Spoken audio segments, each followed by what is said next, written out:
Hello and welcome to Pop Culture Shark, a live stream where we discuss all kinds of pop culture. I'm Final Monkey. And I'm Caleb. Caleb, how are you doing this week? I'm doing well. I'm doing well. It's been kind of a little bit of a stressful week, not exactly. I'm gonna be starting my new job at the beginning of June, and so I was hoping that knowing that I have a new job ahead of me would make my current job easier. It has not made it any easier. Right. But as far as everything else, I watched I'm behind on everything. I've always been behind on the Marvel Cinematic Universe. As long as they've put out these shows, I've never been caught up. But I did watch the first episode of Moon Knight yesterday. And I think as far as premiere episodes, that might be the best one I've seen.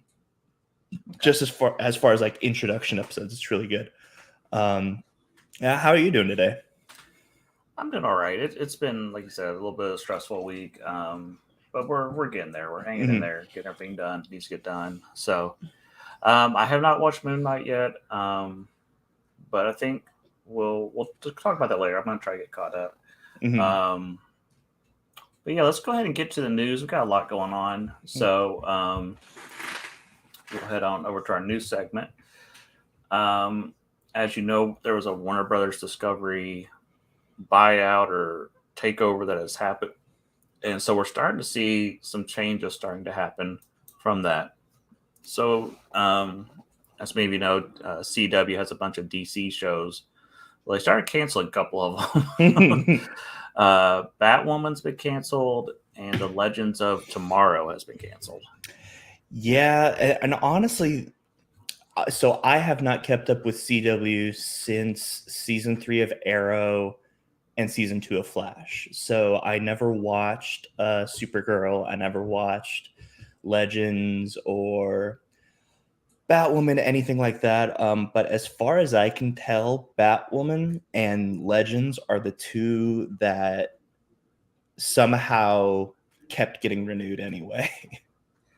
It's weird. CW was kind of going through its phase where they just had to fill the schedule at some Yeah. point. They just kept renewing them, and it probably has to do with there's not a lot of star power on either of those shows. They're probably cheap to make, um, and I watched like the first two seasons of Legends. It was okay. Uh, the thing about Legends is that the cast is constantly changing. Hmm. So you'll have a character you like, also they're gone, and it's like okay. Yeah, So that's the one thing that like it almost got me to watch Legends is whenever they brought in John Constantine. yeah, that was Because I probably love. around the time I stopped watching it. Oh, Actually, okay. I, Okay. not to do with that. They I think I think they killed off Captain Cold or something, and I was like, okay, Hmm. yeah, he was a fun character. So That's unfortunate. That's the thing is whenever an actor um leaves the show, they always kill them off instead of just writing them off. And so if you pretty much like you make it harder on yourself if you ever want to bring that actor and character back. and I think they did bring him back a couple of times because it's all Yeah. wacky time travel. I've Um, I've heard they're bringing back Ronnie Raymond, Firestorm, which I remember they killed him off in like season 2 of The Flash or something like that. oh, the original guy, yeah. Yeah, Robbie Amell's character. Yeah. So I mean, I don't know. It's kind of like when they kill off the villains in the movies. Yeah. It's always kind of like, why? Why did you just kill Willem Dafoe? He's a great Green Goblin, and Right. what are you doing? And you know what? Um, They brought him back in a believable way, and I loved it. yeah, yeah, that's really great. Um, yeah, so I don't think either of us are sad to seeing these go. I'll be curious to see what other changes are coming. Um, I think one of the biggest changes that will be coming, I think HBO Max is probably going to get some restructuring. And along with that, a lot of the DC shows on CW will be canceled and they'll start making DC shows for HBO Max originals. I would agree with that. I would also expect them to maybe stop focusing so much on the lesser characters and focus on Superman, Batman, Wonder Woman, your big hitters. Yeah. Um, I don't it know. doesn't make. I like seeing the lesser ones, but at the same time, if you're not getting those core 3 or core 4 or 5 characters right, you're kind of making a mess. Yeah. What I want two things, and I know one of them they're working on. I want a Hellblazer HBO Max show, and I know they're working on that one. And then I want The Question as an HBO Max show. So is Hellblazer one of the ones that what is his name? J.J. Abrams was working on? I don't know. I hope not. I think he is, and he was planning on changing everything. But I'm noticing that a lot of times J.J. Abrams says things are happening and they're not really happening. Like he's trying to speak things into existence. So I'm not sure what's going on there. Okay, so he Bad Robot is developing it. Yeah. But Guy Bolton is set to write, and that is not a name that I'm familiar with. Yeah. So I don't know. I kind of think that they have existing contracts on some of their movies, like 3 Aquaman movies, 3 Wonder Woman movies, and stuff. So they might just try to push those out really quick and then reboot everything. So I could see them doing something like that here with the DC universe. Yeah. What are the odds that they completely recut the next Aquaman movie to take out Mera? There's been rumors of that. I don't know. A lot of it depends on what's the contract situation. Situation and which way the trial goes. Although I think Amber's done in the eyes of the public. She's done. And leaving her in the movie is more detrimental than not. Like there's people that go say, "Oh, she's in it for 1 second. I'm not seeing it." Right. So they'll do something. I've heard that she was in it quite a bit though, so it's not like you could just delete a couple of scenes and voila, they may have to recast it or whatever. But it's also like, what does her contract say? And there's just a lot of murky stuff with that. And I don't know who's in charge of casting. But his name was Zack Snyder. He's the one. He fought hard for him, or for Ezra Miller and for Amber Heard. So, and then once they started having trouble, then I can't think of his name, but he was like one of the presidents at WB, kept them on after that. Said, "Oh no, they'll be fine," and it got worse. So, so yeah, I just think that they want to get past. They want to get through the movies that they have under contract and then move on. The other thing is, some people are like, "Oh, they're just going to bring back Zack Snyder." I do think Zack Snyder's going to get some kind of mini series on HBO Max to finish the Justice League story, but I think that'll be it. Yeah. If anything, what I would honestly want, I'd want James Gunn to become the Kevin Feige of DC. I don't know if I want him to be Kevin Feige per se, because you don't want your artistic people to be turned into executives. That is true. You kill their creativity. But I'd like for him to be like a creative consultant, or something where they have to run things past him. Like, are we getting this character right, or whatever? Yeah, I guess what I want like a Jon Favreau type with James Gunn being kind of like Dave Filoni is for Star Wars. Yeah. I think that would be pretty cool. So it's not all bad news out of WB. We had CinemaCon last week, and they announced that Ghostbusters Afterlife is getting a sequel, and The Batman is getting a sequel. I still haven't seen The Batman. I'm in no rush to see it, but I am very excited that Ghostbusters Afterlife is getting a sequel. I really, really like that movie. I'm a really big Ghostbusters fan. It was a big part of my childhood. Mm-hmm. So, if they do another sequel, I'm okay. Like if the whole original cast does not come back, but I would like to see. I think we could get Dan Aykroyd back and get Winston back, and maybe get Rick Moranis back this time. Um, I'd really like to see that. So Yeah. I haven't seen Ghostbusters Afterlife, but honestly, the only Ghostbusters thing I've seen is that original movie. I really haven't seen anything else Ghostbusters related. I did play that game that came out yeah. like 15 years ago, and that was really good. So big part of my childhood is Ghostbusters 1, 2, and then the cartoon show. I watched that cartoon show constantly. Mm-hmm. So I mean that's a bigger part of the mythos than the movies to me. It's the cartoon, Yeah. So and Dan Aykroyd wrote a bunch of the episodes of the cartoon and stuff, So they were all involved. And Ghostbusters Afterlife is a wonderful. It's how you do that type of movie. like if you were throwing it like examples in a film class, you go, okay, Last Jedi is not how you do this. Ghostbusters Afterlife is how you do this, how you treat the old cast with respect and give them proper send off and everything. I'm trying to think of like I think it's called a requel or something like that. Scream 5 had a word for it because that's what Scream 5 was about. It's kind of like you're rebooting the franchise, but you're also continuing the story and giving it the Right. proper closure it needs. Yeah. Yeah, I got spoiled on Scream 5 the other day. Yeah. I was watching Red Letter Media, and they had the person who played the killer on there, and they were like, "Oh, you've done this and that, and oh, you were the killer in Scream 5." He just blurted out like, "Oh, Yeah. we're doing that. We're doing spoilers." So I was like, "Oh, I guess it's spoiled now." Honestly, and I love Scream. I wasn't like the biggest fan of Scream 5, but it's a lot of fun.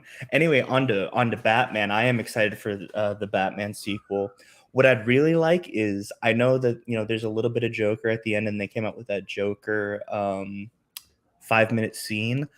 I want that to be it because I want them to do something else, and I know Matt Reeves wants to do Mr. Freeze, and I am down for that. I want to know how he does Mr. Freeze in a world that he has created here. So it sounds like WB said, yeah, you're getting a sequel, but this movie did not make nowhere near as much money as we were hoping. So it's got to be shorter, and it's got to be, I don't want to say the word family friendly, but it's got to be less dark so that parents are willing to take their kids to go see it, because we lost a lot of money because this was a dark movie. The other problem it has is I went on a men's camp out trip at my church there, before this movie came out. There's like 20, 30 guys sitting there, and the subject of Batman came up, and we were like, "Are you planning on going to see it?" And they're all like, "Well, not if that Twilight guy's in it." So that is a problem. And I'm sure he's great in it. I don't have any issues with him, but there are a lot of people that have issues with him, and it's just this Twilight stigma that the movie still has, and it hurts its box office. It's really unfortunate because, like, in every other thing I've seen Robert Pattinson in, he is phenomenal. Like Lighthouse, he's great. Yeah. Oh, what's that one movie? I can't remember what the movie's called, but it's the one where he definitely looks like Kurt Cobain. He's great in that. He's even good in the Harry Potter movies, Yeah. So it's unfortunate that I think both of them have that Twilight stigma stuck to them, no matter what they do, and it's kind of sad for their careers. Yeah. But and what's funny is if you go back and watch his press tour during the Twilight era, he's making fun of it.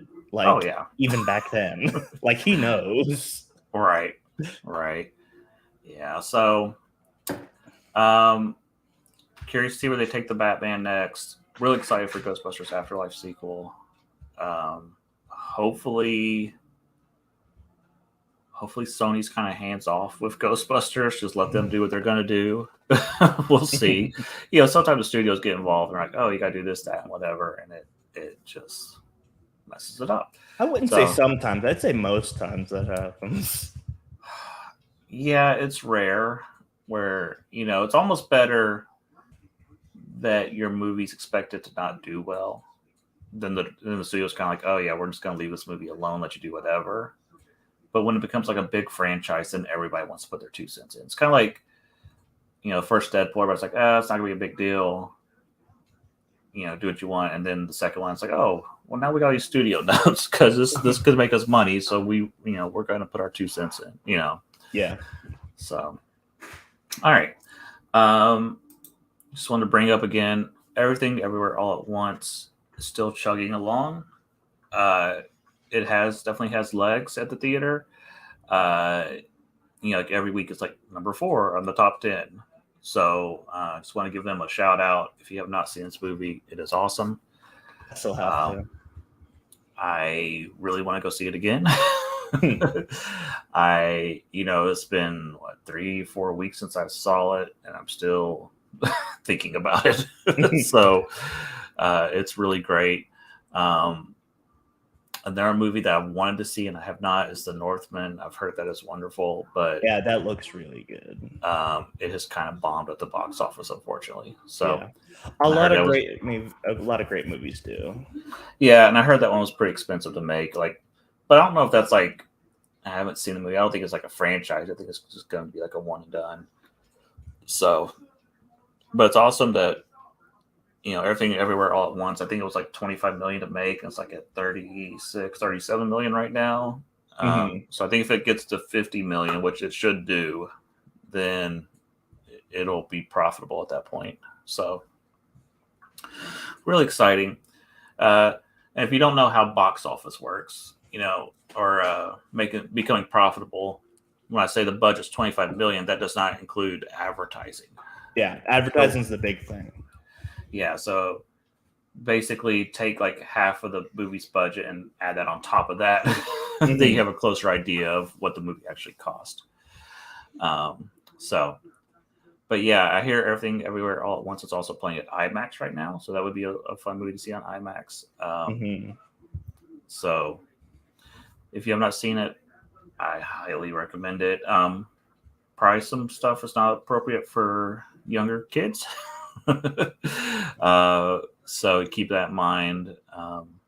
But yeah, and that type of stuff it's not like when I was a kid where they're like, oh, I hear Transformers animated movies not appropriate for kids. Well, why? Oh, we don't know. You have the internet. You can look it up.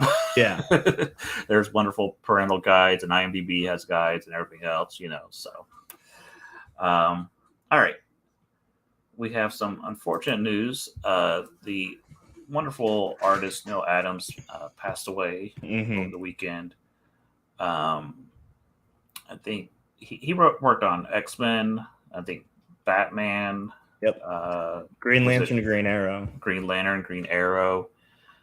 Just one of the greats. Very influential. Drew a lot of the big milestones. The classic comics that people think about. So just really sad to see his passing. So, got anything else to say about him or? Honestly, like this one hurts just as much as whenever Dennis O'Neil passed.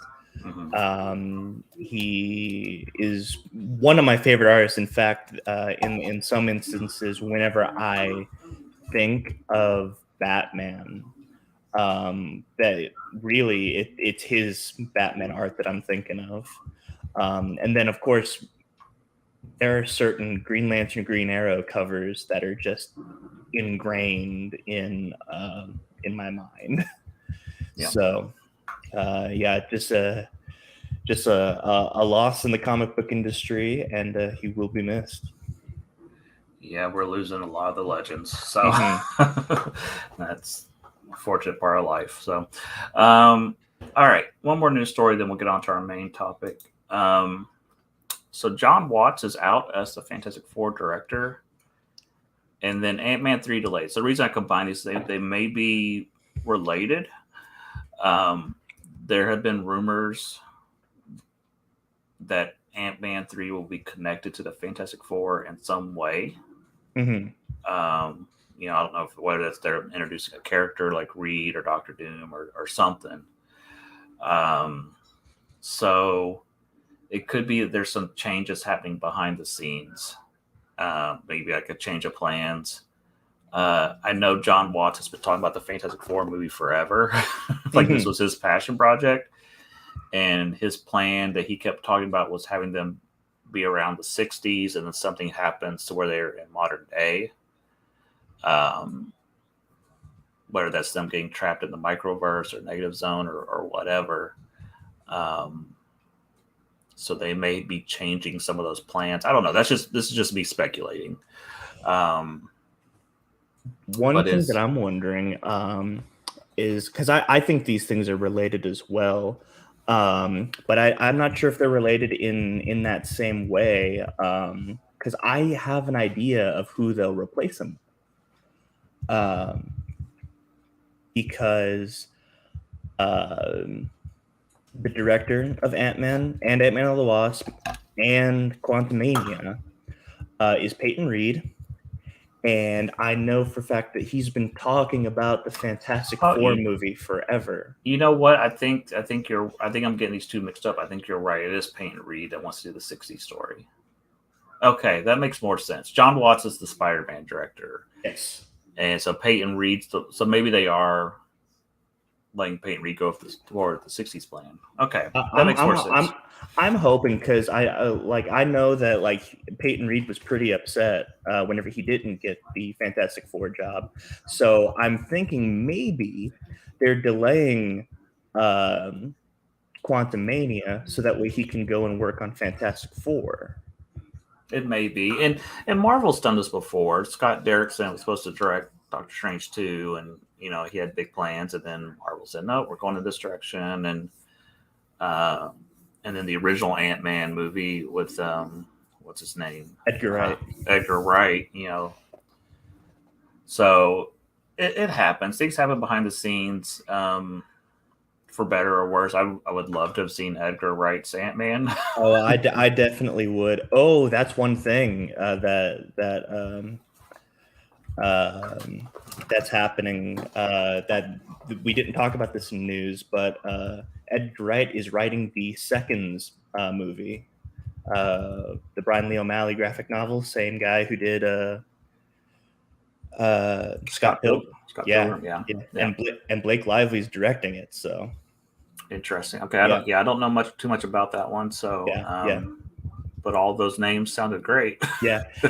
Anyway, that just popped in my head. But anyway, I'll be honest. I'm kind of people not getting things in media, is always unfortunate. But I'm kind of glad that John Watts isn't. Because the only Spider-Man movie that I really enjoyed was No Way Home. Mm-hmm. And so I was afraid that John Watts was, because he always said that he wanted his Spider-Man trilogy to kind of be like those John Hughes. Mm-hmm. Like John Hughes. So I was afraid that he was going to come in and try to like ape another, film style for Fantastic Four. And I just wanted to, I'm the person who I don't like the Fantastic Four, but I really want to be sold on them. Here's the thing about Fantastic Four. They have a stigma about them, about the last 3 movies that have not been great. So right now you can't really sell Fantastic Four merchandise. Yeah. Marvel really wants this to go well. because they can make a lot of money off of. I mean, they've sold all the Iron Man, Thors, Captain Americas they can. They needed new characters to start selling. Mhm. So they really want to get this right. Well, and Thing and Human Torch are A, really popular, and B, their figures are probably really easy to manufacture because they're like two-tone characters. Yeah, I mean, so the thing is, in modern day, people don't realize just how popular the thing used to be. I mean, he has his own Hanna-Barbera cartoon at one point. Yeah. He was massively popular. And a lot of modern fans just don't get that. So if they can tap back into that, I mean that's payday for Disney. Oh yeah. So I think that's why they're taking their time with Fantastic Four. They're taking their time with X-Men. They want to get it right because they don't want another Last Jedi situation where they have all these toys sitting on the shelves that they can't sell. Yeah. You know, and that's what it comes down to.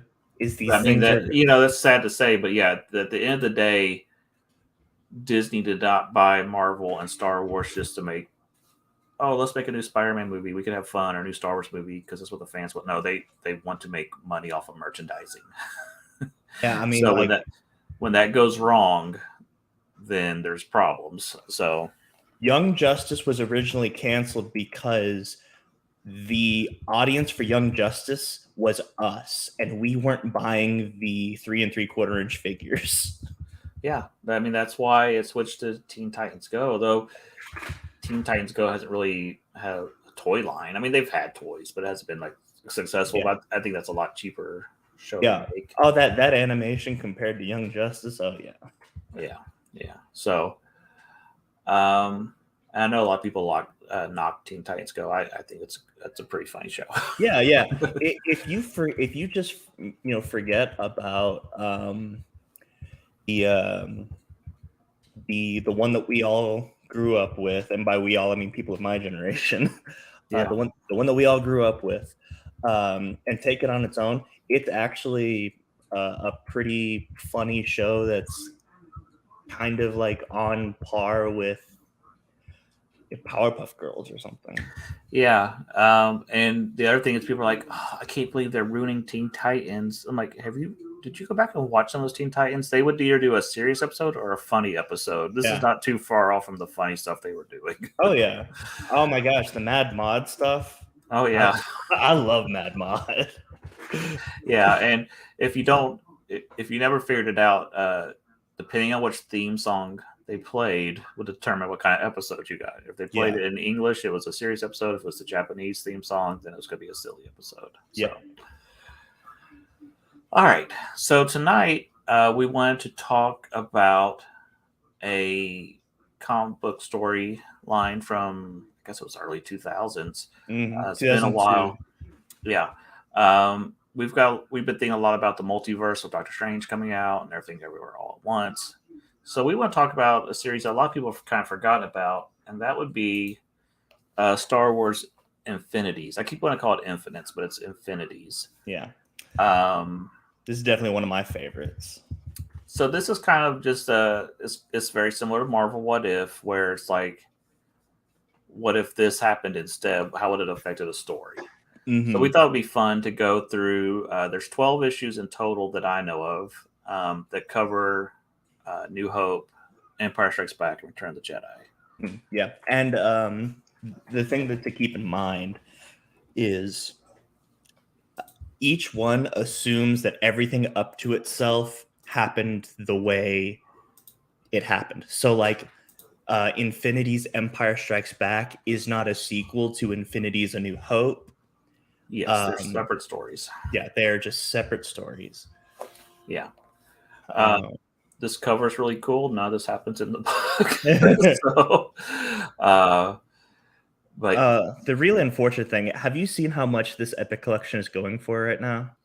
Epic Collections, when they go out of print, go for tons of money. I know. It's unfortunate. So the great thing about Epic Collections is they do eventually reprint them. You might be waiting a couple years, but they will reprint stuff if there's a big enough demand for it. I'm still waiting for Star Wars Legacy Volume 2 to get reprinted because I have Volume 1 and Volume 3, but I don't have Volume 2. Which one? I'll have to look up my shelves. Each one I bought a bunch of those at Ollie's for like $6 a piece. So I don't know which ones I have. I just bought them and they're sitting there. The only one I'm really interested in collecting from Star Wars is the original Marvel stuff. Oh yeah, that stuff's cool. I read that stuff when I was a kid. There's some really cool storylines and really cool aliens that they've kind of forgotten about that were in those comic books. We had an issue of, I think it was like the second issue of the original Marvel Star Wars. Whenever I worked at Half Price Books, we had it in a glass case. Mm-hmm. And it was so funny because it was like on the cover, like they're fighting, and then Luke just says, "Swing that lightsaber, Ben." Yeah, it's fun because those early issues, they don't really know the tone of Star Wars yet and stuff, and they're, they show Jabba, he looks all crazy and stuff, and it's, Jabba was a human at one point. That's the weirdest thing. Yeah, I think in the comic book he was a weird looking alien. Mm-hmm. Like this is way before I came up with the idea of him being a slug. Yeah. So yeah. So we're gonna talk about these Infinities.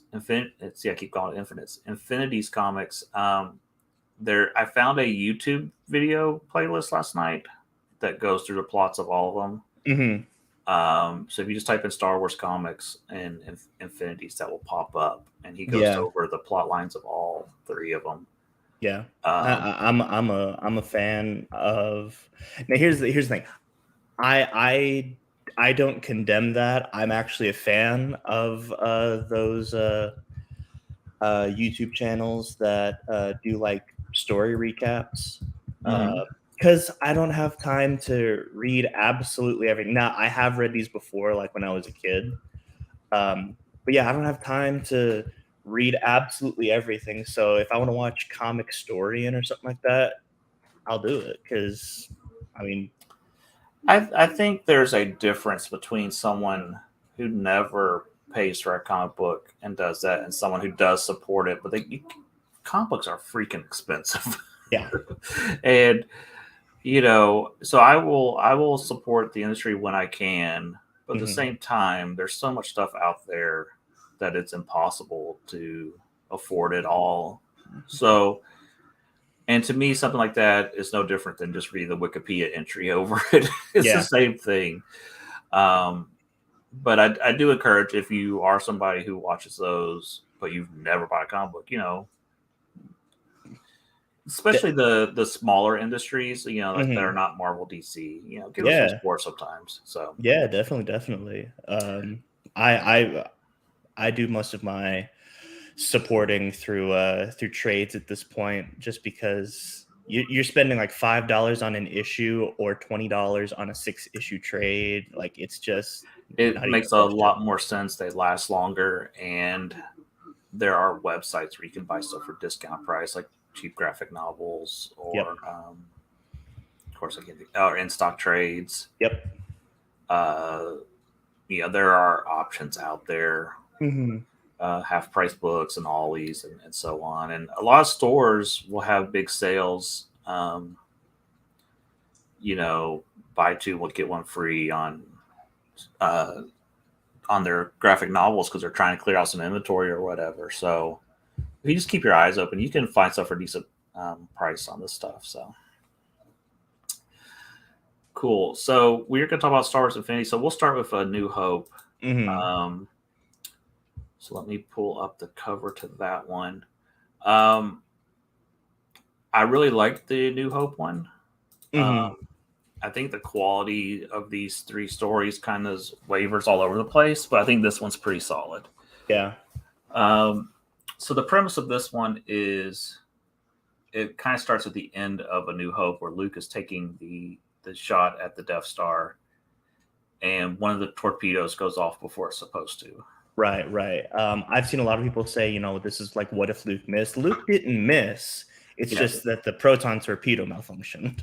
Yeah, it's a defective torpedo. So So what happens is uh, Leia's trying to evacuate the planet. She gets captured, but Luke thinks she's dead. Yeah. So Luke and Han, they escape, and I kind of had to jot down some notes because the three of these plots are kind of all similar. So you have to figure out which one you're talking about. Right. Yeah, that is true.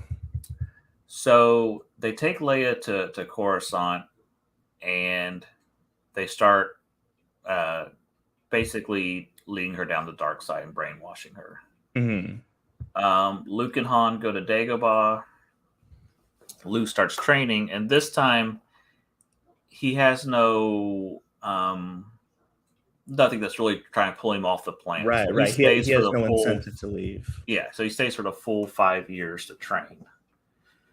Han and Chewbacca go off and do their thing and kind of in hiding. And then one day they see a video broadcast of Leia leading like a Empire parade 5 years later. And it's like, oh, Leia's an Imperial now. What is happening? So Luke goes into the Dagobah cave to have his training. And this time he strikes down Vader. Instead of being his face, it's Leia's face. Yeah. Which is a cool twist. No, yeah, it's super cool. And that's honestly one of my favorite things is because they do the cave and do they do the cave in all three of them or just Return of the Jedi in this one? I think it's just New Hope. Okay. Well, I'm trying to remember if Leia went in the cave on Empire when we get to Empire. She may have. I don't remember what the vision was. Like I said, these run together. But anyhow, so Han goes and picks up Luke, and Luke, Yoda says, "Hey, Vader's your dad, Leia's your sister," and Yoda also says, "Oh, and I'm going with you," which I thought was kind of weird, but I guess it kind of makes sense. Like, how much time has passed between New Hope and Empire? Was it 5 years? A New Hope and Empire was, I think, 4 years, actually. Okay, because when you say it's 5 years later, you're getting close to when Yoda's going to die. Right, so I'm like, why is he running around on an adventure if he's about to die? So they go to Coruscant, and the Death Star and the fleet is like surrounding Coruscant, all the Star Destroyers and stuff. So the Millennium Falcon allows itself to get captured by the Death Star, and then Yoda hops off and like brainwashes all the, does Jedi mind tricks on all the troops and says, "Oh yeah, they can leave." So Luke and them all get to leave on the Millennium Falcon, and Yoda stays on the Death Star. Yoda confronts Tarkin, which is interesting. And then you have your let's see, Luke and Han go and fight a bunch of Imperial guards on Coruscant. And then C-3PO starts leading them to the chamber room, and then 3PO pulls a gun on them, which is crazy, and I love it. So 3PO has a gun on Han. Luke and Leia start fighting. Luke kind of tells her, "Hey, you're my sister," and she starts to kind of snap out of it. Vader kind of freaks out. He's like, "That's my daughter. You never told me." And Palpatine's looking at Vader like, "You're an idiot. Why couldn't you sense this?" So Luke, Leia, Han, and 3PO, they all kind of, I don't know if they take 3PO. I'm trying to remember. Yeah, they did take 3PO. So Han was complaining about having to carry him. So at the end, which is one of the coolest scenes, and I'll pull it up here on the screen. At the end, Yoda appears on the screen, and he's like, hey, Palpatine, remember me? And he just crashes the Death Star into the throne room. It's insane, and it's great. Yeah, that's the scene that stands out the most to me in the A New Hope Infinities, because honestly, the rest of this is really not too far off from a standard Star Wars story, but Yoda crashing the Death Star. It's just one of those things you can only get away with in a what if story. Yes. uh, so then at the end, they're like, "Oh well, R2D2 died with Yoda." Well, no, we backed up his memories, so we got R2 back. We reprogrammed C3PO, and now there's peace in the galaxy, and happy day. But just the scene of the freaking Death Star crashing into Coruscant, it's just great. Yeah. Now, in terms of quality in this one, one of the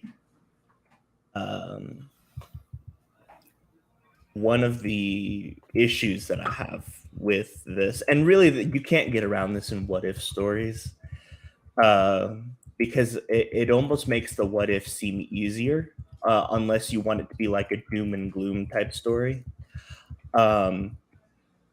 This just tells me that if Yoda had done anything,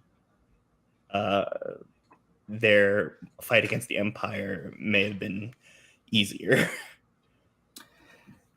And that's my problem with Revenge of the Sith, is when all of a sudden he's fighting Palpatine, he's like, "Nope, I'm out. I must go into exile." And it's kind of like you could have wrote that a little bit better. Yeah. Right. It's kind of like, it's so weird because at the time it's like there's so much more Yoda could have been doing at that point. And he's like, "Nah, I'm out." Now, honestly, what you could have had him do would be not going into exile, but you could have had him like crash land on that planet with no way off, stranded on Dagobah, and he can't use the Force to get a message out because Dagobah is so strong in the Force that like it'll just be jumbled. Well, and that's Something what like I think one of the novels said, that a dark Jedi died there in that cave, and Yes. that kind of hides Yoda. That it's kind of like Force confusion, because that dark side presence is hiding him. I think that instead of Yoda just saying, "Oh, to exile I'll go," he should have said, "They're killing all of us. There's not going to be any of us left. We have to hide the next generation." Say something like that instead. Yeah. It would have made a whole lot more sense than, "Oh, into exile I'm going. See ya." Yeah. I love Revenge of the Sith, but I do too. But prequelitis is a thing where like you have to get these characters in the places they are because you have to, you know. Yeah. But in terms of the three, I'd say this one's probably my second favorite of the trilogy. Okay. Of Infinities. So I think this was probably my favorite. Okay. Just seeing Leia join the bad guys and stuff. And oh yeah, it's super cool. Yeah, it's a lot of fun.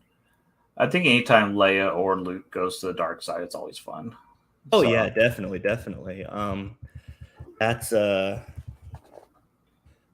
always like one of the cool. I don't even remember what story it was, but where Dark Empire has one where Luke goes to. Dark Empire. That's what I was thinking with the Emperor clones. Yeah. Somehow Palpatine's returned. Yep. Such a new idea they came up with in Rise of Skywalker. So. Oh, by the way, so me and my brother, we beat Lego Star Wars Skywalker Saga. The Lego version of Rise of Skywalker is as cohesive as the film. I bet. Even the stuff they try to make funny isn't like that funny. Like ironically, it was the worst episode of the 9 in the game too.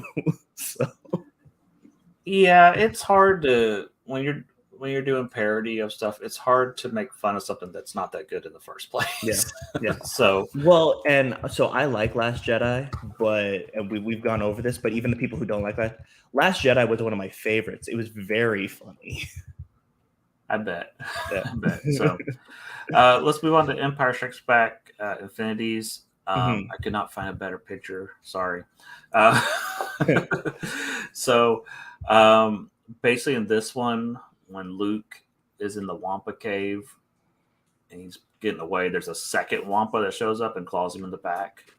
So now Luke is bleeding out in the snow. This one has a great joke in it that I really like. is that the ghost of Ben appears to Luke, and he's bleeding out, and he's just babbling like a crazy person. And Han finds him, and he's like, Han, you have to go to Dagobah Jedi. And I was like, what? So Han's like, okay, I guess I'm going to Dagobah. That's what, I love that. Essentially, this is what if Luke freezes to death on Han. Yeah. Like if we're gonna give these what if titles. Yeah. But this one's definitely a lot of fun. I like giving more vague titles, like what if the torpedo was faulty, or what if there's a second Wampa? What if there was a second Wampa? What if the torpedo was defective? It's like, what if there's a second gunman? What if there's a second Wampa? The Wampa on the grassy knoll. We'll have a field day whenever we get to Return to Jedi. That one is hilarious. So I have a big plot problem with this one. This one is my least favorite of the three. They try to leave Hoth, and this time they didn't find the Imperial probe droid also. Mm-hmm. So the Empire gets to jump on them. So when the Millennium Falcon's leaving, it does the trick where it charges at the Star Destroyer and then attaches itself to the Star Destroyer and turns everything off. Mm-hmm. Then it detaches itself to float away like garbage, and then right away Boba Fett starts following them. Why is Boba Fett there? Right. Vader has not summoned the bounty hunters yet. There's no... It's just like, oh, I just happen to be here just in case. I don't know. It makes no sense. I guess in theory, you could say, because Jabba's already got the bounty on Han, and so you could say that Boba was tracking down Han already. But then why did he wait until the Empire called all the bounty hunters to get... it doesn't make sense. Yeah, no, it definitely doesn't. It's bizarre. So in one of the Stranger Things, they go ahead and go to Cloud City, and they beat the Empire there. Yeah. And well, it's because they decide not to go into the asteroid field. Yeah. And so Lando's like, hey, what's going on? Well, then Boba Fett shows up with his freaking helmet off again. I hate when Boba Fett takes his helmet off. It drives me crazy. And he's like, turn Han over to me and no tricks. Well, then Lando and Lobot, wink at each other or something. And then Chewie just jumps out and attacks Boba Fett. They knock him out. And then Lando's like, oh, I got an idea for him. And he makes him into a carbonite table. And I'm kind of sick of carbonite freezing. But my problem with carbonite freezing is when they did it in Empire, it was like, oh, this has never been done before. And he may not survive and all this stuff. And now it's like an everyday thing. Everybody freezes, everybody carbonates. Yeah. No big deal. Now, I think the one time they did it and it worked, continuity-wise, was there was an episode arc of Clone Wars: The Citadel where they sneak into this separatist citadel by freezing their attack squad and smuggling them in that way. And it was Ahsoka's idea. And they're like, well, we don't know if that'll work. We might die. Well, let's try it. And so it makes sense that that's what Vader would think of to get and that's fine. But then, and I guess on Mandalorian, it made sense that, we know this works now because Boba Fett did it. And, so maybe that's gotten handed down. Yeah. And those are the three that I've really thought of, was Mandalorian, Empire, and Clone Wars. And I think it works in all three of those. But whenever we do it in like the Old Republic, it doesn't make any sense. And that's a big plot thing in Knights of the Fallen Empire, because your character gets frozen in carbonite and you awaken like 5 years later. Yeah, it's weird. It was almost kind of like Vader was being cruel when he did Empire Strikes Back. He's like, oh yeah, we're gonna freeze him. I don't care if he lives or dies. Yeah, we just need to test it out on him. Yeah. So I don't know why Lando would go, oh, let's freeze Boba Fett and carbonite. It makes no sense. So Vader shows up, and Lando tries to sweet talk him. Vader is having nothing of it and just destroys Cloud City and kills everybody. It's weird, but it's kind of the tone that's going on in Empire Strikes Back, where Vader has no time for any failure. He's just killing all of his officers left and right, Yeah. So it makes sense. So they get to Dagobah, and Han's like, I'm here to be trained. And Yoda's like, oh, you brought Leia. Excellent. Let's start your training, Leia. And so, I just like the joke of Han being like, but I'm supposed to be the Jedi. Right. Well, I think in a sense, it's a little weird that, like, even into Return of the Jedi, he's still a little dismissive of the Force and the Jedi. But in this, he's like, yeah, I'm gonna be the next Jedi. Cool. Yeah, it's kind of out of character, but I just think it's really funny. No, it's super funny. Yoda gives her a purple lightsaber, which I don't know if this is supposed to be Mace Windu's lightsaber. I was kind of confused. I was like, is this supposed to be Mace's or what? Because he's the only one that really had a purple lightsaber. But then it's weird. It's like the next time you see her, she's trying to find a crystal for her lightsaber, and I'm kind of confused. Like, okay, what happened to the purple one? Right. Yeah, it's weird. One part of the story I really do like here is Han and Chewie now go to pay off the debt. Jabba isn't having it, and he throws them into the Rancor pit, and they bring back the Nexu cat from Attack of the Clones with the there's two of them. I thought that was kind of fun. Oh, Nexu are some of my favorite creatures in Star Wars. I love Nexu.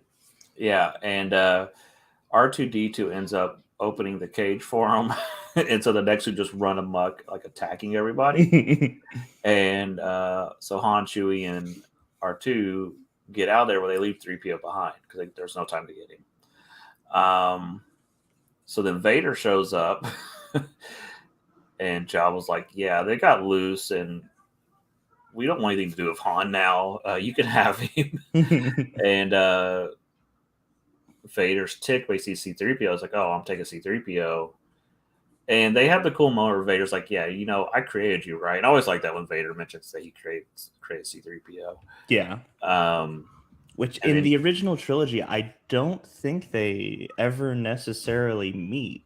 They kind of do. Well, Empire Strikes Back, Cloud City, there's this moment that they've added in the comic books and stuff of when he got blasted by the Ugnaughts, and Vader sees the parts, and he's like, right. He's like, oh, yeah, this is my droid. And then he's like, yeah, don't destroy it, send it back to him or whatever. Yeah, I remember that one. Yeah. So it's kind of cool. It's like, yeah, I'm your maker.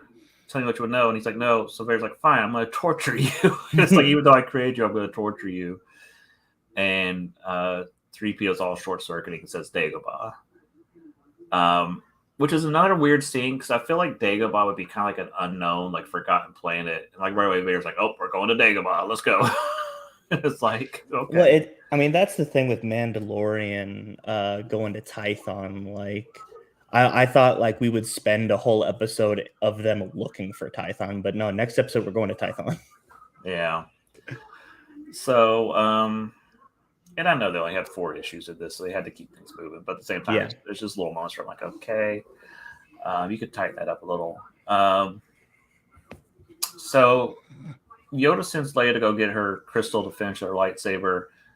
Vader lands, and then Yoda and Vader have like this astral plane battle where it's like Vader's fighting all of his past memories. He sees like Qui-Gon and the Sand People and all that stuff. Yoda thinks he's winning because at the end Vader turns into a crying little child, Anakin, and then his eyes turn black. And he lunges at Yoda, and he cuts off Yoda's arm and all this crazy stuff. And then Leia shows up to fight Vader. The fight ends when Han Solo just shoots Vader in the head. Which he's, to be fair, he's done this before in the comic books. Yeah. Spoilers for Dark Empire 2 or Empire's End or whatever it was called. He ends up shooting a Palpatine clone, or I think Palpatine's spirit had jumped into a Jedi body or something. He shot it in the back of the head, and then it got trapped in a robot body or something. That's how they defeated him or something. It's been a while. And then that's kind of how the comic book ends. So then I'm like, oh, let's go defeat Palpatine. Bye. And, Leia's like, I'm a Jedi now. This one's kind of a mess. I think the idea of Luke dying is interesting, but when you take Luke out of it, he's also kind of the heart of the story. So, yeah, like I said, this one's my least favorite of the three. I don't think the ideas are terrible. The Han Jabba stuff is fun. Oh yeah. But like the Cloud City stuff is a mess. The Boba Fett stuff is a mess. Yeah. So. And then Vader not being able to sense Luke's death, like I resist that. Yeah. The whole time they're like, we heard a rumor Luke's dead. And he's like, no, he's not. And it's like, why can't you sense that? Yeah. And even Palpatine's like, you're a moron. That seems to be the running theme, is Palpatine just keeps looking at Vader like, you're a moron. Yeah. All right, so let's move on to Return of the Jedi. Empire was okay. It could have been better.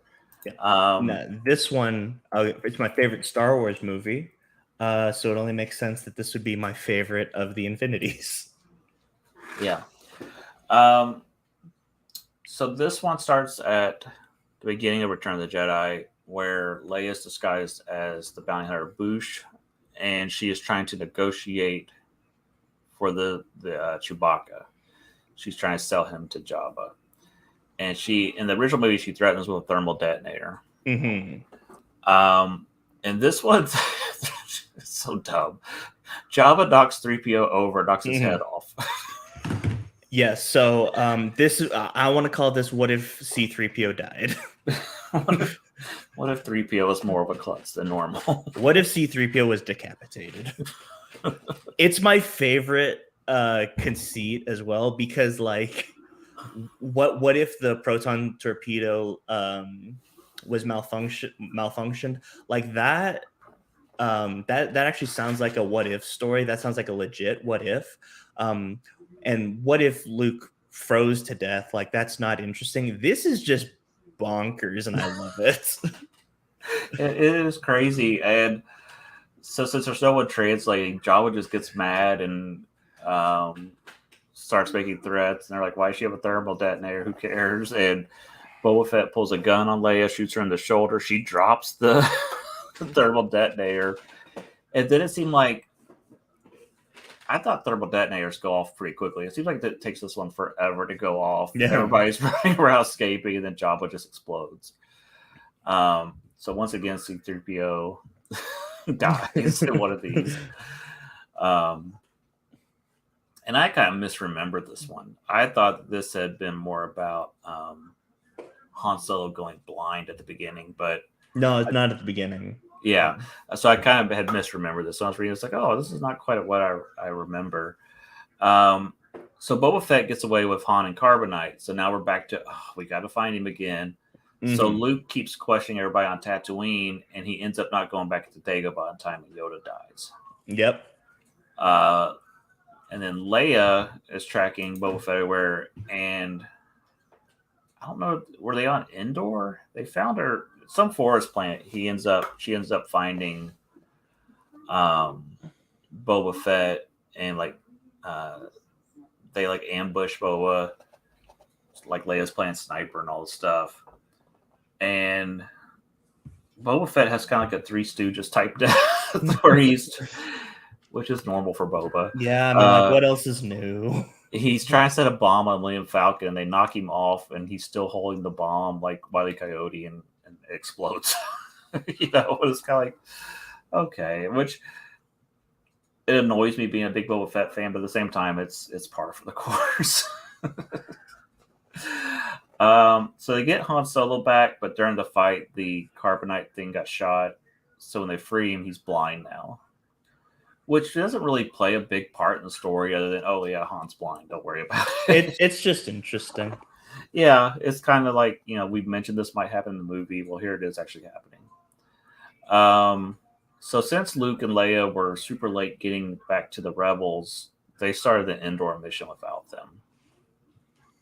And then, like, it's going poorly, but then some nameless guy just blows up the force field thing.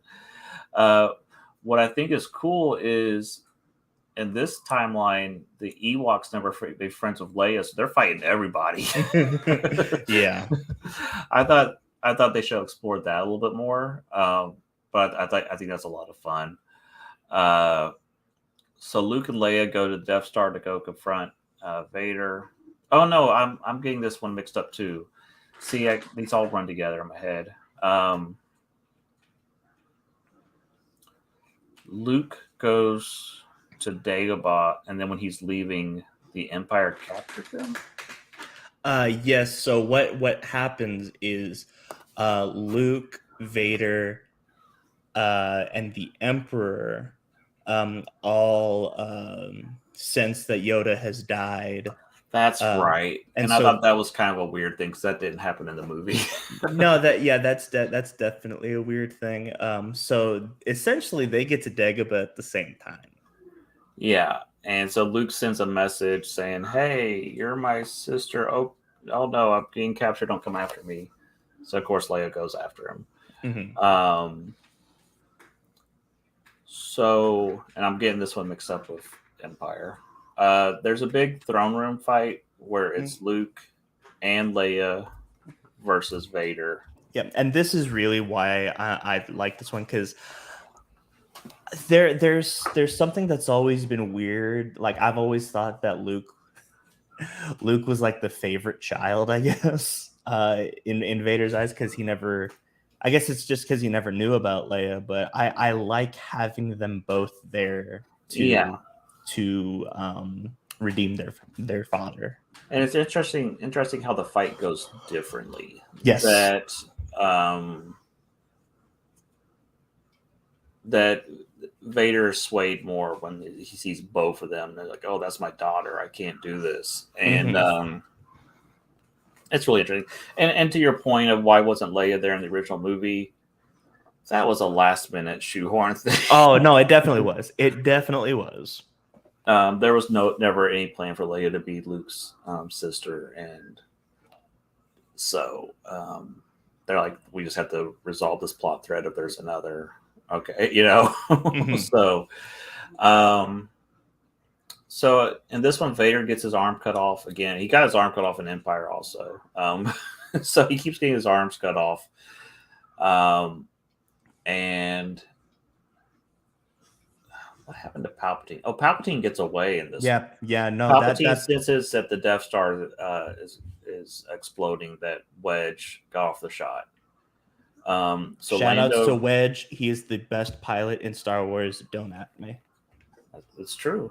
I will not at you. Why have we not gotten a Wedge Star Wars TV series? I don't know. Okay, I'm ready for it. Well, I guess Patty Jenkins was supposed to be making Rogue Squadron before they. I think that got canceled. Yeah, that got quietly killed. Anyhow, Lando rescues Luke, Leia, and Vader. Yep. Vader does not die this time. They kind of have some similar dialogue, but Leia's like, we could save you. And so they do. So at the end, and this is the iconic scene. It's gotten its own action figure. It's not out yet, though. I think it comes out next February, and I'm so excited for it. Oh, really? Yeah. So we see Darth Vader come out, and he's like, "Yeah, I'm here to help the Alliance," and he's got this really cool white armor. Yeah, it's so cool. Yeah, and this is how the comic ends. There was talk when Star Wars was going to be 9 or 12 movies back in the day that Vader would turn good at some point. So I'm not sure if this was original designs from what's his name, Ralph McQuarrie, or what's his name? Ralph McQuarrie. Yeah. Somewhere along the lines, he could have designed something like this, and then they find like, oh, we're going to use that in this book. But it's really cool. But unfortunately, this is where the comic book ends. That's the thing is, honestly, that is the sign of a good what if, is once it ends, you want more of it. It's true. It's true. Either Leave You Wanting More has a nice definitive ending. So I think this one's pretty good. It's not perfect. There's a couple issues, but the Vader at the end is so cool, and the throne fight at the end is really cool. Yeah, this one is definitely my favorite. It kind of meanders in the middle where Luke keeps wandering around Tatooine and starting fights and stuff, and it's like, what? So this original Return of the Jedi at that point. Yeah. And I think that's my biggest problem with Return of the Jedi is that second act is just kind of boring. You're just kind of waiting for things for everybody to get into place for the rest of the movie. So, very cool. So one of the things we talked about doing, and we don't have time to do it tonight, is we're going to start proposing maybe once a month our own Star Wars what ifs. And we'll probably go in order. We'll probably start with Phantom Menace and throw out some what ifs, or at least the prequel trilogy. But we'll probably do that about a month from now. We'll make it kind of like a once a month thing. We had some pretty cool ideas in the chat the other day. Oh yeah. So those will be fun. So we will let you know when those are coming up. But like I said, it's a fun, what ifs. There's some wild stuff in the Star Wars comic books. A lot of it has, it's been decanonized at this point, but even then, in the new canon stuff, wild stuff has happened. Yeah, and I need to read that. I've got like the first 25 issues over on my shelf. I just have not read them. So I think one of the wildest things was War of the Bounty Hunters was insane. Like Kira from Solo intercepts Boba Fett and takes Carbonite Han, because there's a whole year in between. That would make sense. Cool. So like I said, there's a YouTube channel. I think it was called Star Wars Comics. If you just type it in, it'll pop up. And it took me about an hour to watch all these, maybe a little bit more, but it's a pretty quick watch. And support your local comic book shops. Absolutely. All right. So let's move on from there. Let's get to our final segment. He made me do it. Get Vader off the screen. So I had Caleb read Joe Kelly's Deadpool. I forgot to mention that there's a Daredevil Deadpool issue in there. I don't know if you read that or not. I did, yes. Okay. I did not get a chance to reread it this week. Just a little side note real quick. I've been reading Spider-Man Epic, like the early Amazing Spider-Man issues. Like I'm in the 50s going into the 60s. I'm really starting to dig this. This is starting to get really good now that the cast is all in place, and like Stan Lee's actually starting to turn in some really interesting stories. Yeah. And the first 50 issues were kind of okay, and now it's like, with Captain Stacy and everybody in place, it's really starting to turn into something special. So check out Classic Comics. That's what I'm trying to say. So but let's talk about Deadpool. You're not the biggest Deadpool fan other than the movies, I would say. Is that correct? Yeah. I mean, I read Deadpool Kills the Marvel Universe. I've read Deadpool here and there a little bit in the context of a team, and basically like movies, TV shows, and video games. Like the Deadpool video game is one of my favorites, and Deadpool 2 is one of my favorite comic book movies of all time. And I love Deadpool in pretty much any sort of animation he's in. But these 11 issues, this is Deadpool.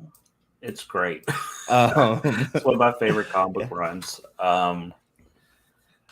One of the things. Oh, by the way, whenever we get to that issue where he goes back in time, they didn't need to make the black parts of his suit blue, but it's great and I love it.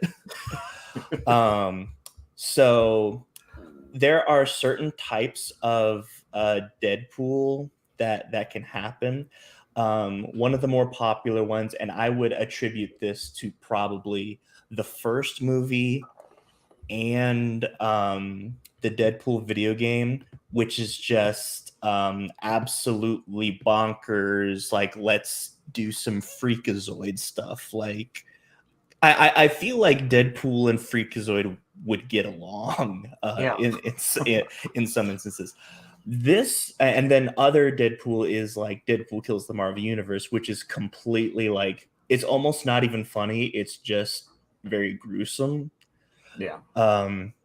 This, however, this is very well thought out, funny, and at times it gets like really it gets to the heart, it gets to the heartstrings a little bit. Well, he's almost like a Charlie Brown type character where nothing is going right. No matter how Right. hard he tries, it is just keeps blowing up in his face. Yeah, one of the things that I absolutely loved, and I would probably have to say my favorite, and I don't have a specific favorite issue. I actually read all three Star Wars Infinities and this, so we'll, because when you said Infinities, I got so excited I wanted to read those too. Yeah. This will run together. I love the Typhoid Mary stuff. Yeah. Typhoid Mary is not Deadpool. Daredevil is one of my favorite comic books, and it's really cool how this kind of goes together with what was going on. And at the time, Joe Kelly was writing Daredevil also. Yeah, so he's writing both fronts at the same time. This was right before Marvel Knights, I believe, with Quesada and who wrote Guardian Devil? Kevin Smith. Yeah. But I really love the Typhoid Mary stuff because,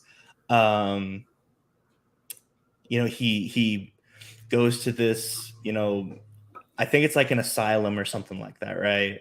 Yeah. I remember the story now. Yeah. Yeah. And he has to break someone out. And once he gets there, it turns out that someone is Typhoid Mary. Yeah. And so, and the thing is she's doing well in there. Yeah, and it's her multiple personalities kicking in. Like one of them wants to be broken out, one doesn't, one wants to die, and it's wild. And so then he breaks her out, and then Typhoid Mary kind of goes on a rampage and starts, starting gang wars and killing people, and then the who I would call the main villain of the of these 11 issues, and from what I've heard, the rest of the run as well. I don't remember his name. T-Ray, that's right. Yeah. He says you didn't have, and T-Ray I believe was a lover of Typhoid Mary, and so really sympathized with her. And he's like, you didn't have to do that. She was doing well, and then you showed up and you made things worse. And it gets really it gets real. Yeah.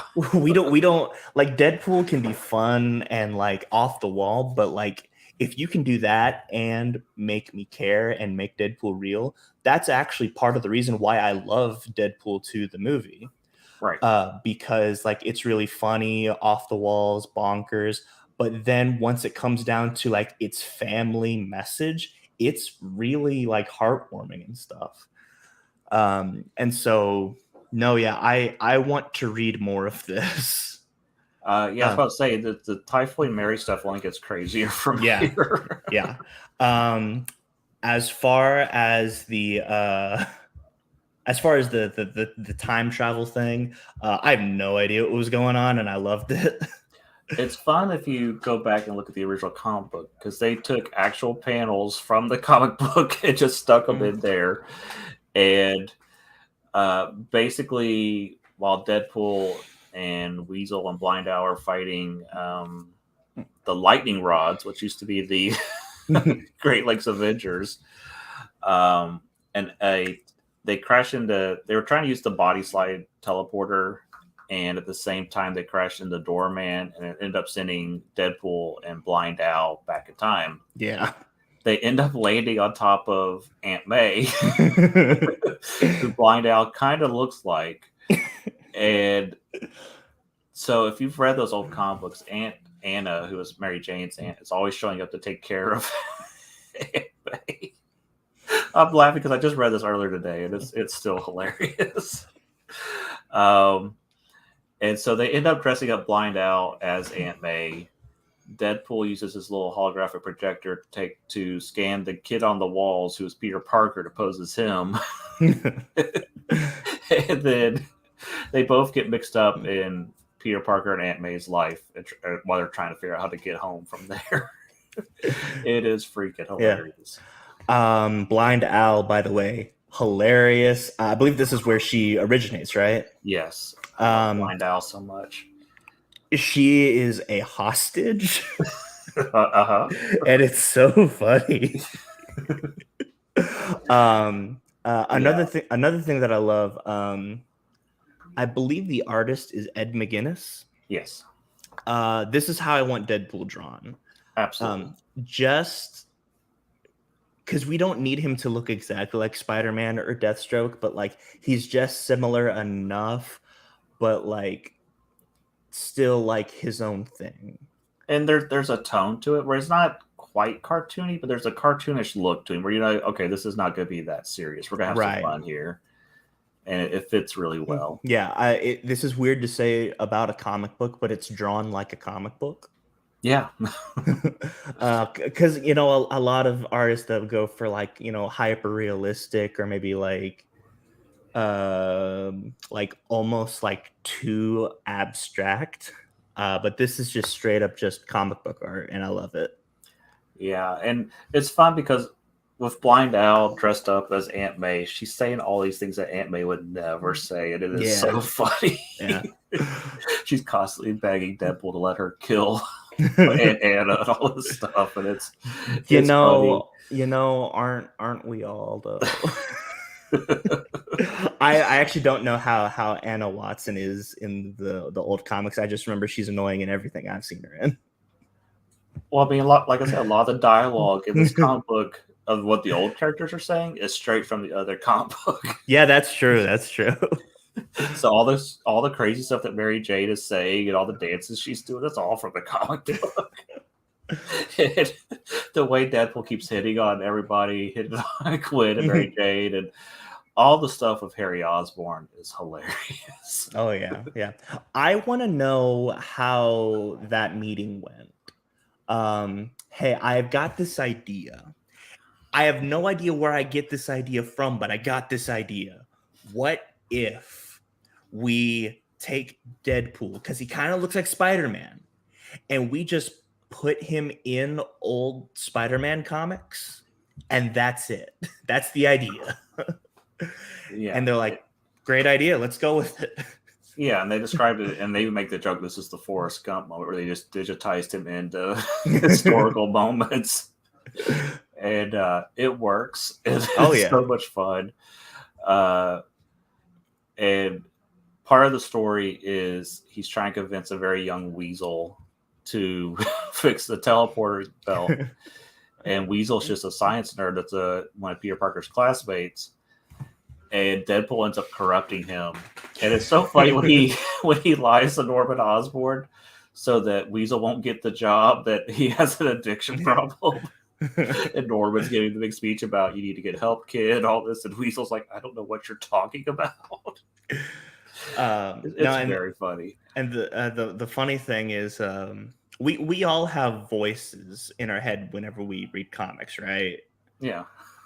So my Deadpool is Nolan North, who is Deadpool in the video game and in Marvel vs. Capcom. Yeah. But my Weasel is TJ Miller. Like, I hear TJ Miller's voice the whole time. Yeah. It's I don't know if I have that voice because I read these, back 20 years ago or whatever before he was Weasel, but Deadpool issue 11 is one of my favorite comic books of all time. It's just wonderful. No, it's great, and because honestly, like every time you make me do something, make me read or watch something, like I sort of get it. When you had me read this, at first I was like, this is kind of a weird one. I don't know why he's having me, and now I get it. Yeah. I get Well, it now. I couldn't just throw you into it, say read issue 11. You had to read everything to get up to this point. Yeah. Yeah, don't just start with issue 11. You got to start with issue 1 or it won't hit as hard. Yeah. And negative, what was it? -1. -1. That was a really weird issue because Weird and dark. yeah, I mean, it was not like funny at all. No. And that is something he's kind of setting up, that maybe T-Ray has a point that Wade is not to be trusted. Yeah. And the other thing is there's a weird mission he goes on in that one. And they don't go into details, but he picks up Blind Owl's glasses from the mission. So it seems to imply that is when he takes Blind Owl hostage. Mm-hmm. So, yeah, it's a dark issue about him and Vanessa's relationship, and it's not a happy time at all. Yeah, so like Vanessa is not really a character in this other than mention Flashback, because she's already dead at this point. I mean, she's not really a character in the movies either. Yeah. I'm a big fan of Deadpool being with Siren. So which never really gets paid off except for in this comic book. But yeah, these comic books are wonderful. I really recommend 1 through 25 and the 2 annuals, Deadpool and Daredevil and Deadpool and Death. Just some of my favorite comic book runs. Joe Kelly's run actually goes on through issue 33, but there's a definite change in what the story's going for. It seems like he had the first 25 really planned out, and then it's like, oh, you're not canceled here. Okay, well, I want to tell the story, and it kind of gets rushed. It's still a good story, but it takes some turns, and I think he was trying to fix the issue of Deadpool's name being Wade Wilson, how dumb it was. That was a ripoff of Slade Wilson. So that story gets pretty dark with T-Ray. So, but overall, these are some of my favorite comic books of all time. Yeah. I love it. This is why I like Deadpool as a character. I don't really care for modern Deadpool.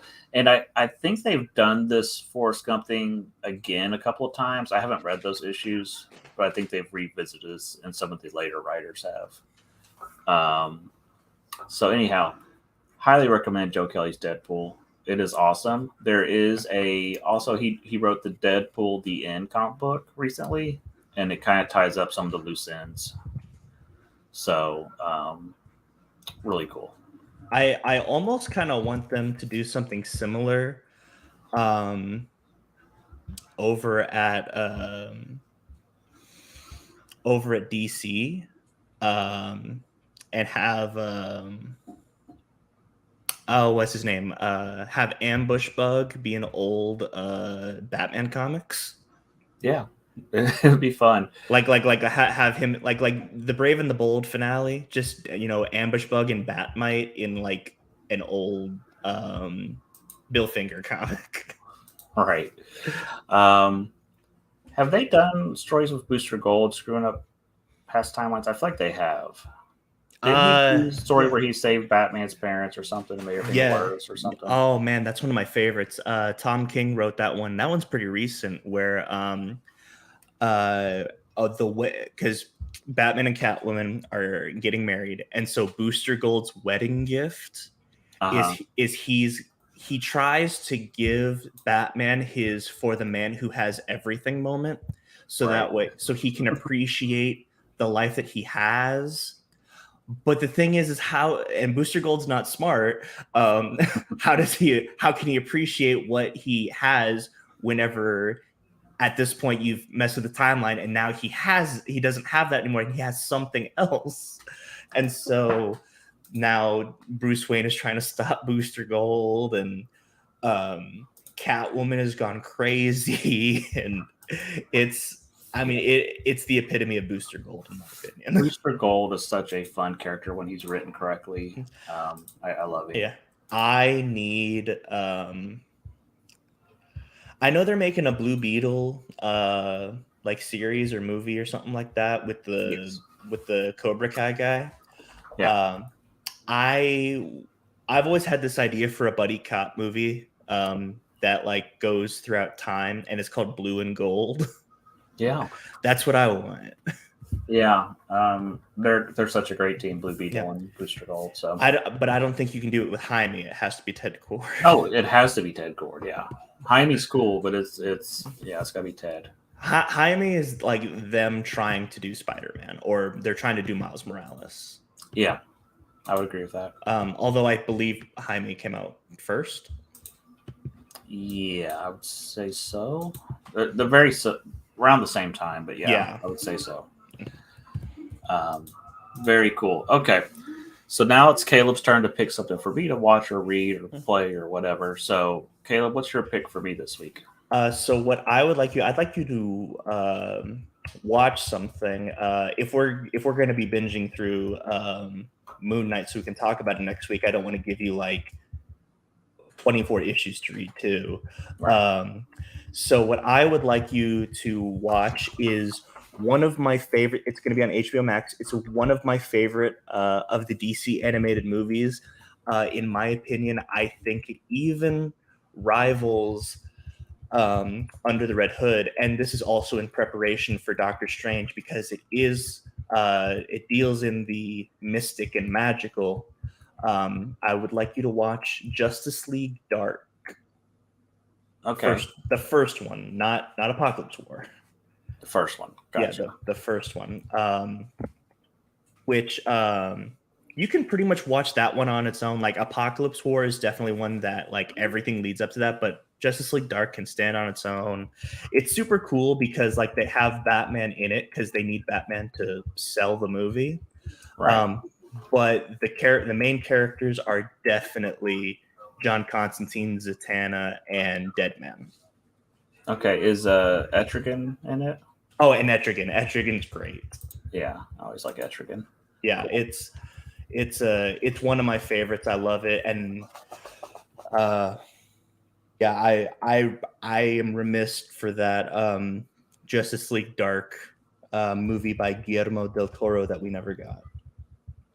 Yeah. Yeah, maybe one day. Who knows? All right. Well, that's our show for the night. Next week, we will be talking about Moon Knight, which I believe is wrapping up this week. Yes. So we'll both be binge watching that. I don't know if you'll have a chance to watch it, but I'll probably give my just initial review of Doctor Strange next week. Okay. Nothing spoilery, just, hey, is it good or is it bad? Yeah. I'm seeing Sonic 2 tonight, so I'll give my non-spoilery review of that too. Sonic 2 is fun. We'll talk about it next week. I don't want to give you any. Yeah, I'm like literally about to see it. Yeah. So, all right. Well, that's our show for the night. I hope you'll join us next week for our Moon Knight discussion. So we're on here every Sunday about 6 o'clock Eastern. So we hope you'll join us next week. Until then, I've been Final Monkey. And I'm Caleb. Talk to you later. Bye. See ya.